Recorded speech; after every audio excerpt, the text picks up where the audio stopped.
All right, Thrive Nation, on today's show, we're interviewing Kevin Action Jackson. This is the guy who just produced the new hit film, Bleeding Blue. He joins us today to share why Black Lives Matter, the organization, is ran by Marxists. And he breaks down why Black Lives Matter, the organization, wants to defund the police as part of their Marxist agenda. This show will blow your mind, and it will wake you up to the nefarious origins of the Black Lives Matter Marxist organization. All this and more on today's edition of the Thrive Time Show on your radio. Get ready to enter the Thrive Time Show. We started from the bottom, now we here. We started from the bottom and we'll show you how to get here. Started from the bottom, now we here. We started from the bottom, now we here. We started from the bottom, now we're on the top. Teaching you the systems to get what we got. Colin Dixon's on the hooks, I break down the books. Z's bringing some wisdom and the good looks. As the father of five, that's why I'm alive. So if you see my wife and kids, please tell them hi. It's the CNC up on your radio. And now 3, 2, 1, here we go. We started from the bottom, now we here. We started from the bottom and we'll show you how to get here. Yes, yes, yes, and yes, Thrive Nation. It is a very special occasion. We are joined here today with Kevin Action Jackson. Kevin, welcome on to the Thrive Time Show. How are you, sir? Thanks, Clay. Was that you rapping, man? Yes, yes, and yes. That's what I do. That's what I built one of America's largest DJ entertainment companies and sold it, and but I want to sneak back into the booth and do some You stuff. still got it, man. Well, here's the deal, brother. I'm gonna ask you all the things that I don't think other interviews would ask you. I want to go just a little bit over the edge, and then you can Let's help do me. it. I was doing some research, and it looks as though you're not a white man. No, I'm not. I get called a tool of the white man quite a bit. Really? But I'm not a white man. So you're not a white man, but yet you've made this movie called Bleeding Blue that is very much anti the agenda of Black Lives Matter. Now, It is all of that. our listeners, everybody with a sound mind is in favor of the sentiment that white lives matter, Black lives matter, all lives matter. Everyone's in favor of the sentiment of that. Sure. But tell me about the organization Black Lives Matter and why you're so opposed to the organization. Racist group, first of all, because as you stated so eloquently, why do you need to put anything in front of lives matter? We're human beings. What matters is culture to people. Look, if you're a thief, if you're a scoundrel, I don't want to hang around you. And I don't care what color you are. So if you're a good guy and you're white, and you're a thief and a scoundrel and you're black, I'm going to hang out with the white guy. Because culturally, I have more in common with them. But let's understand that putting black in front of something when you can't put white in front of something is patently ridiculous. You know, you can have black entertainment television, but you can't have white entertainment television. So you can't have Black Lives Matter. It's something that's so important. Think about the philosophical issue here at play, the ideological issue, and we play around with it. We embrace the idea that Black Lives Matter, and somebody wants to guilt white people into believing that if you don't believe that, what you're saying is all other lives matter. But I saw a commercial that said, no lives matter until Black Lives Matter. Well, you know what? They ought to tell black people that. So that's the first thing. The second thing is go study their ideology. And I don't want to sound like a broken record, but they're Marxists. They hate the family. Yep. They hate the so-called patriarchal society that's been established in most places around the world. And why is it a patriarchal society? Because it's based in biblical principle. Men tend to be the leaders of their household. You know, I know in my house, if there's a bump in the night, I don't push Melissa and say, hey, get up and check that out, babe. I go check it out. And I'm willing to put as my wife is willing to put herself in harm's way for our children and for me, she still relies on me to do it. We have mutual roles. Well, guess what? Black Lives Matter disrespects that. They don't like it. And if any group of people should want the holistic two-parent, standard household, it should be black folks. Having grown up without my father, who was in San Quentin prison for most of my life, I would like to have a dad. Okay. Right. So how about we just start with those two principles as to why this idiotic idea that Black Lives Matter should be getting $1 billion hasn't helped a single black person in this country. In fact, has hurt most of us. And we're still pretending that we have to care about it. You know, what's very interesting to me about Black Lives Matter is there's a lot of white people who are not good people who are involved with it. George Soros is funding the Black Lives Matter. It's not a good thing. He's funding it. But then you have on the actual board here, this is some crazy stuff here. This blew my mind. I did not know this until I started researching this. You have people on the board of Black Lives Matter, namely Susan Rosenberg, a member of the board of directors for the left-wing Thousand Currents group, which handles the intake of donations from Black Lives Matter. She's a convicted terrorist. She was convicted for the 1983 bombing of the United States Capitol building, the U.S. Naval War College, and the New York Patrolmen's Benevolent Association, and she was released from prison after serving 16 years of her 58-year prison sentence when Bill Clinton commuted her sentence on his last day in office. But you threw out a funny idea there, Kevin. You said you can't have, you can have black television, black entertainment television, but you can't have white entertainment television. But I wanted to cue up for you what I believe white entertainment television would sound like. Are you ready? I'm ready, man. Let's do it. This is my, Daryl, on today's show, we're going to learn how to clap on beat. And that would be the entire show. It would take hours. It'd be like a documentary of just, no, Daryl, you're coming at me too fast now. We're going to learn to. That would be a whole series. It would take years. It would be the longest series of all time. You need a black sidekick that's just yelling, follow the bass, follow the bass. Follow the bass. Oh, nice. Okay. Now, you made this movie, Bleeding Blue. And it's a film. Multiple people have said, Clay, you got to watch it. It's literally on my to-do list right now. I like to watch certain films with my kids after I've seen them, just to make sure it's not crazy. It's PG-13. I don't know how old your kids are, but it's 13 because it's got to deal with police in rough situations. It's tough, but it's true, and we need to know the truth. And tell us about this movie. What inspired you to make Bleeding Blue? This movie. Look, I'm telling your listeners and the people viewing this, I'm not saying that my baby's beautiful because it looks like me. The baby's beautiful, okay? This movie is spectacular. Yeah. And let me tell you why. Very few documentaries and documentary filmmakers really understand the art of filmmaking. So this film has an arc, an overarching theme that will blow your mind. And it has to do with a guy named Clifton. And we developed Clifton early, so you get an idea of who he is. So I'm going to leave that Clifton there. But then there are these mini arcs, small arcs in between, of which there are about 7 of these arcs. One of them was policing in the past versus policing in the present. The other was the arc of when did this really start? A lot of people think this started in terms of the last decade or so with Michael Brown. It didn't. It started a little bit before that. Some people even say Trayvon Martin. That's not true. There's an arc of entertainment, there's an arc of media and some other things. So it's got these beautiful arcs built in, but here's what I will tell you.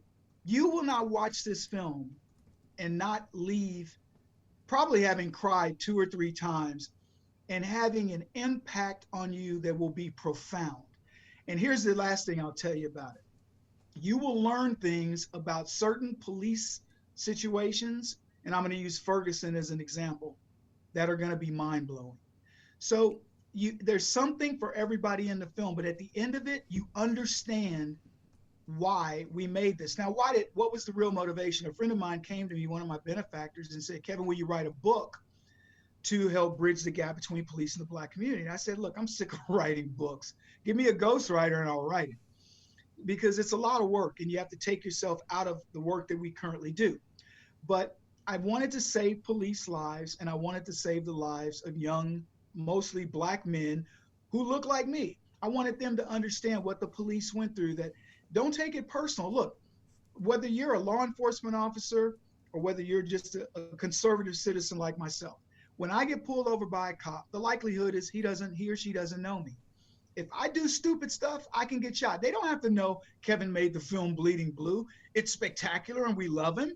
They don't know that. If I do crazy stuff, if my hands are, too busy, or I'm doing like I'm hiding stuff in my car, they're going to be on alert. But if I do right, put my hands on the steering wheel, etc., I'm very respectful. You know what happens? In 99.99999% of the time, they say, thank you for cooperating, and they let you go on your way. I could regale your audience with at least 5 stories where they'd say, Kevin, you didn't get out of that ticket. And I'd say, yeah, I did.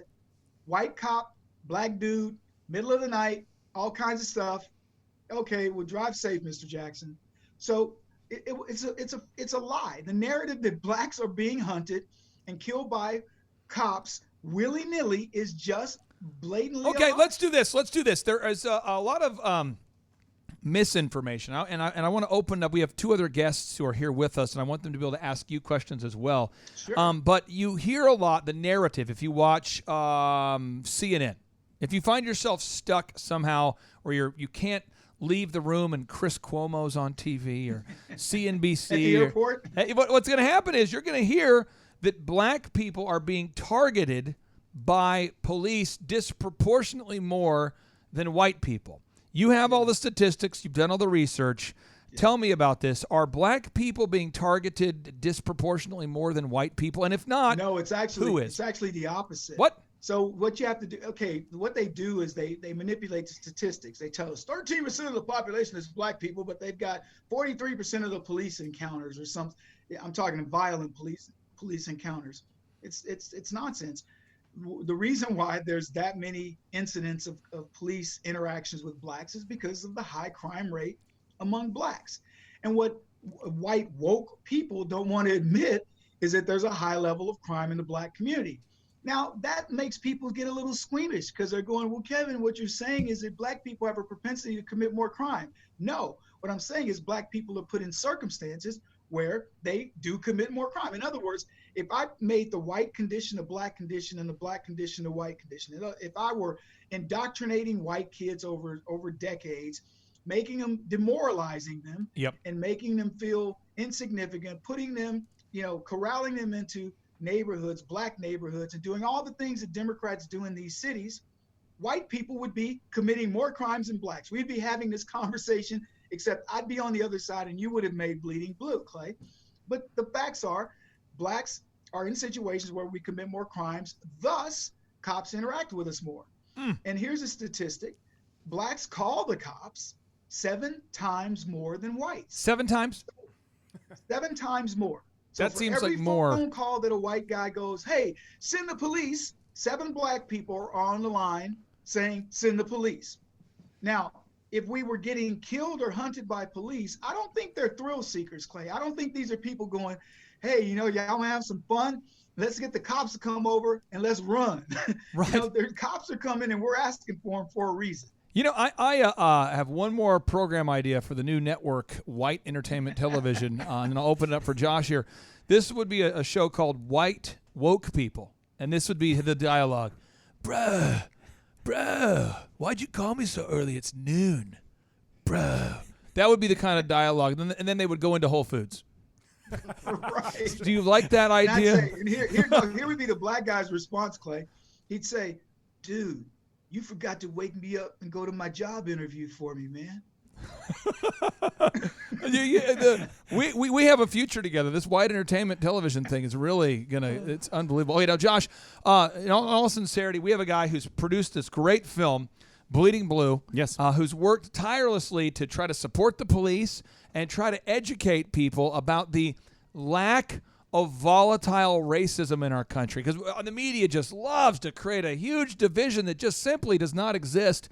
What questions would you have here for Kevin Action Jackson? Sure, Kevin. So my very first one would be, obviously being that you're black, what encouraged you, motivated you? For what exact reason did you put this out? Like the reason? The reason was very simple. We've got people that are saying that cops are killing blacks, and the idea was they're not. So it was a twofold thing that I kind of touched on earlier. Yeah. One, you've got to protect cops, because they're the ones going into harm's way in black communities. If you take cops, look at what's happening around this country right now. Yes, sir. With this defund the police. Who do you think is suffering? Is Clay suffering? I don't think Clay is too concerned about the black folks and people coming and robbing in his neighborhood right now, and neither is most of white America, certainly not woke white America. But black communities are watching crime rates rise 50, 60, 70%. Look, I'm not Nostradamus here.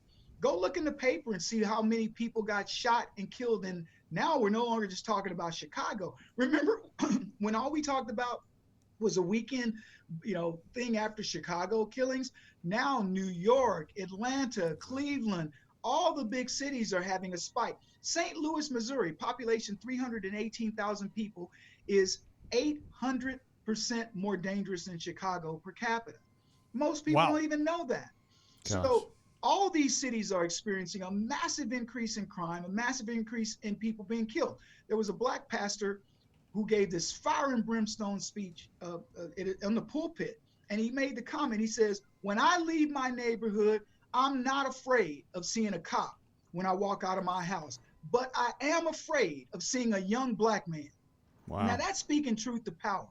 So the movie was made to say, hey, black folks, you can play this game on white people, all you want. But as we say in the vernacular, game, no game.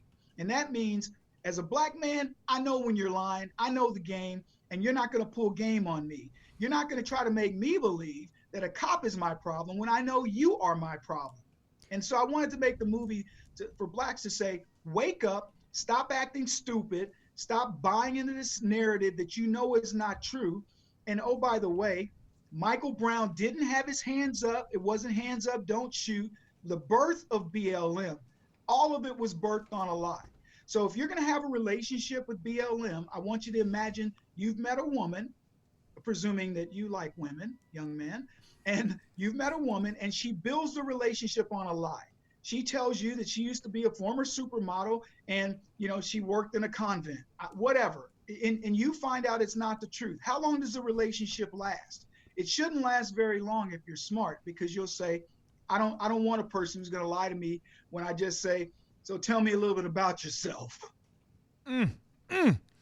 Josh, does that give you the resolution that you needed? Oh, absolutely. And just to follow up to that, Kevin. So, and I know it's white, blacks, it's across all economic backgrounds and races and everything else, but this problem that's being perpetuated. So for our listeners out there who don't believe the nonsense and don't believe what the media is lying to us, what do you encourage us to do to begin to change the narrative? Well, first thing, Josh, you got to watch this movie, Bleeding Blue. That's step one. Beautiful. Step one. Step two, Kevin, what's our next step?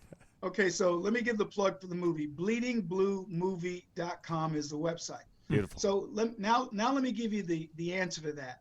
The answer is very simple, because I get asked this question all the time. They would say, Kevin, I can't say what you say because I'm a white man. And I go, let me explain something to you, white man.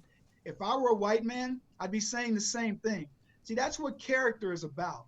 It's fearless. It's about commitment to who you are. I don't care what color I am. If I see the lie, I'm going to confront the lie. So here's what I'm saying to you, white folks that are concerned about this whole woke attitude. Yeah. You better start confronting. When somebody comes to you and says, well, police out there hunting blacks, and what you say is, that is a lie. And yes. You don't know. Love it. And they go into the whole thing of you don't know and you're racist, and you go, you can call me whatever you want, but I'm going to tell you this.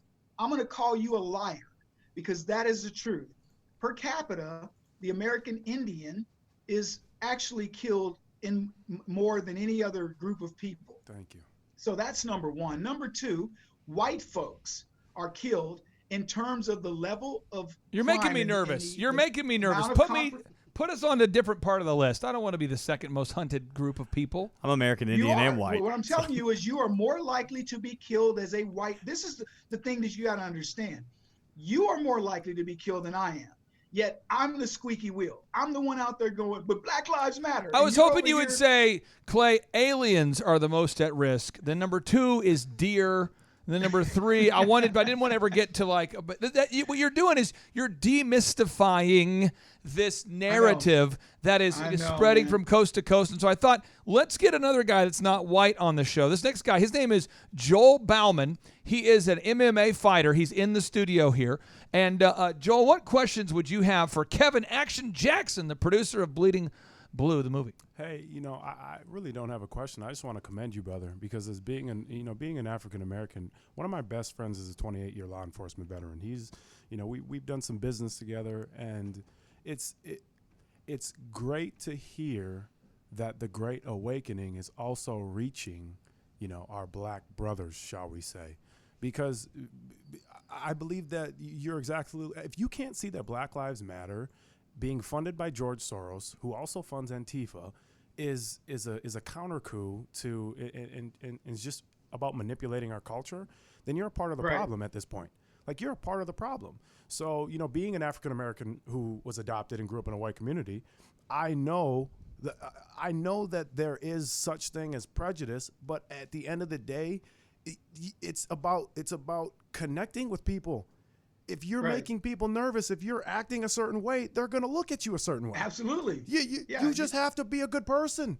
You just have to live with love. You just have to love other people and want other people to win. So I commend you for what you're doing, man. I'm definitely going to. Hey, Joe, but don't we have to paint murals, quote unquote, in the roads and burn things down and yell? I'm from Minnesota. I'm from the epicenter of George Floyd. We were up there when the riots started to happen. Really? Yes. We have footage.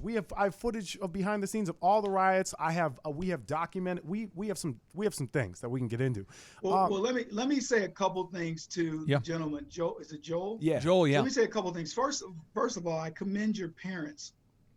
My wife and I have gotten over 1,000 kids. They're forever families, and for people to not look at biological and just to say I select to bring you into my family. I commend your folks, and obviously they've raised you right. Here's what's interesting. So I grew up in the inner cities. My dad was a member of the Black Panthers. He was a stick-up man. He went to San Quentin. Bad guy. I write about him in my first book called The Big Black Lie. And I know what's that side of my family. Had I been raised by my father's side of the family, I probably would have been in prison. I want to believe that I had the strength of mind and strength of character that I wouldn't have, but I'm just like my father, according to one of my great aunts who passed away this year at 107. Whoa. She says, Kevin, your father had amazing intellect. He just was around the wrong people, surrounded by alcoholics and drug addicts. And he succumbed to the nature side in the nature versus nurture battle.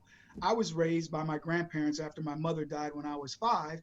And they had a much more rigorous and religious upbringing and structure that obviously impacted me, and I used my intellect for good. Now, all that said, I still grew up on the streets, as we say in the vernacular, running the streets. I was doing all the things Black teenage kids did. I wasn't a stick-up guy or anything, but I mean, I was a typical kid, poor kid, inner city kid, raised in San Antonio, Texas. I wouldn't call it a ghetto, but it certainly wasn't middle class. But all those values that I learned from watching and observing. And here's what I always like to ask white folks. Here's what's going to shock your audience, Clay. Ask the average Black guy who is complaining, who's whining about something, and particularly if he's in his 30s. Say to him, when you were at your lowest point in your career in life, what was the color of the person who helped you? Professor, clergyman, police officer, good friend of the family, whatever. And in the majority of the time, you know what you're going to get? You're going to get white. Oprah Winfrey's career, white. And Steve Harvey's career, these are racist, built on a white person. Samuel L. Jackson, Eddie Murphy, all of them, white people. And I could go down the list. But then you ask them this question. When you were hurt, when you were at the lowest point in your life, who hurt you? And they'll say, an overwhelming number of times, somebody Black. And I always say, and what else? And they go, okay. So let's summarize. When you were at your lowest point, Black family hurt you. Who got you out of the situation? Some stranger who was white, but you hate whitey. Now you should be asking yourself, why do I have that type of ideology or that pathology when I can see clearly that the white guy hurt me and my family hurt me? Yes. And that's the question Black people should be asking. So as a poor kid growing up that had all the trappings, kid of the 1980s, etc., I saw through the ruse. And I went, you know what? Y'all ain't fooling white people.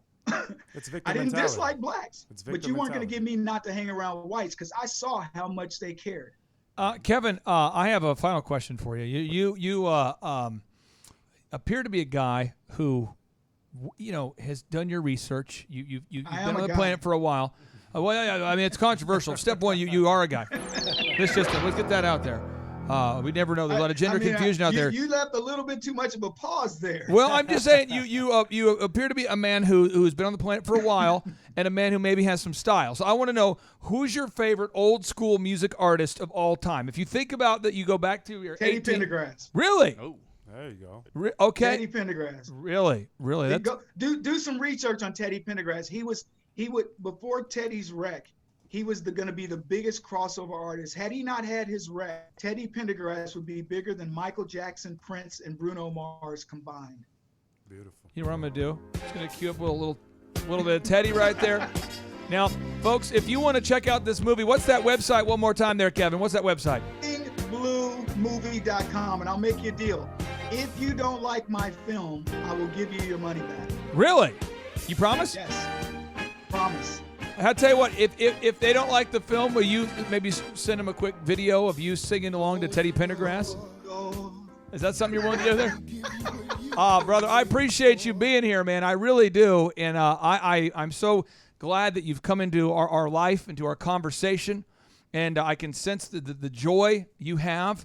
And I hope that it blesses the listeners out there and that they check out your film, because I know you've poured your heart into it. And again, the film is Bleeding Blue. Check it out. Kevin Action Jackson right here on the Thrive Time Show. Thank you, sir. Hey, man. God bless. It's all God's plan. And thank you for having me on. Hey, you take care. Okay. All right, Kevin, we're off. And I'm going to get this show out ASAP to help you hopefully get some more downloads, some more purchases, some more views. So we're going to be looking at a release date here of August 21st, just so you can plan for it. And that way we'll send it out on August 21st. Dude, you got a great setup there, Clay. We have a lot of fun, man. We have a lot of fun. You do. You do. You really, I'm being honest with you. I would tell you, you really got a great setup, and I'd be happy to do the show anytime. Awesome. Well, I tell you what, I will have you on the show again. I'll make a note here on the show notes, and we'll try to rebook you here in short order, because it's honestly, you have a lot of knowledge, and I think we just kind of went in a little bit into the shallow end, and we can go deeper on round two. All right, man. Well, you take care. See you, boss. Okay. Bye. And now, without any further ado, 3, 2, 1, boom! This is your year to thrive. Success you will find. Today is your day, and now is your time. Lazy hands make for poverty, but diligent hands bring wealth. Proverbs 10:4. I'm here to tell you, you can do it if you can just motivate yourself. 12 the masses had to cut off a few, so on the daily you and I could rendezvous. A misshapen tree that I had to prune. I had to make cuts to be here daily at noon. So like a tidal wave of knowledge monsoon, I could rain on the parades of those who doubt in you. Are you the next Rockefeller or the next guru, or the next Dr. King who's changing the rules? Walls are in your way, will you run right through? Like a running back, fourth and one, it's up to you. I remember my days back in the dorm room, tuned to the gloom like the temple of doom, overwhelmed with the doubts that try to consume my hope for the future that I could pursue. But from the mountaintop now I can conclude that you have what it takes if you want the view to. This is your year to thrive. Success you will find. Today is your day, and now is your time. It's your year to thrive. Success you will find. Today is your day, and now is your time. This moment is profound, cause you're above the ground. Your road might have been rough, but what you got now is now. We're here to pick you up and to even show you how, but you gotta be resourceful with that old plow. Started from the bottom, but I worked my way up, cause by 4 a.m. I've always been prayed up. Rise and grind, now's your time, don't dare let up. You gotta get it, don't quit it till your seeds grow up. This is your year to thrive. Come on. Success you will find. Yes. Today is your day, Somebody say, and now is your time. it's your time. It's your year to thrive. Come on. Success you will find. Today is your day, and now is your time. It's your time. We all have a wish and we all want to win, but we cannot begin without self-discipline. If you fall on your face, get yourself up again. Attach yourself to goals, not fail with the friends. When the storms get rough and they scatter and leave, you only be there with yourself and what you believe. We believe in you, but not as much as God does. If you're going through hell, He's got nothing but love. Apply what you learn, increase what you earn, and in due time You got money to burn. Apply what you've learned, increase what you've earned, and in due time you got money to burn. Sing it. Apply what you've learned, increase what you've earned, in due time you got money to burn. Sing it. Apply what you've learned, Sing it. increase what you've earned. Yes. In due time you got money to With this lyrical miracle, I look to shout down the doubters, kill the weeds that be killing your dream flowers, empower you to devour all the obstacles that make your sweet dreams sour. As for me, I used to stutter, but now I'm on the microphone smooth like butter. If I can do it, I know you can too, but you must stick to it like postage do. And while Merton's on the chorus, singing what he sings, I encourage you to dream big dreams. Today is your day. Today's your day. And now is your time. It's your time. This is your year to thrive. Sing it, sing it. Success you will find. Today is your day. It's your day. And now is your time. It's your time. Today is your day. Come on. And now is your time. Sing it, Merton. Today is your day. Now is your time. I realize I can't sing like that, but I can talk and play the woodblock. Okay. If you guys need me, I'll just be over here.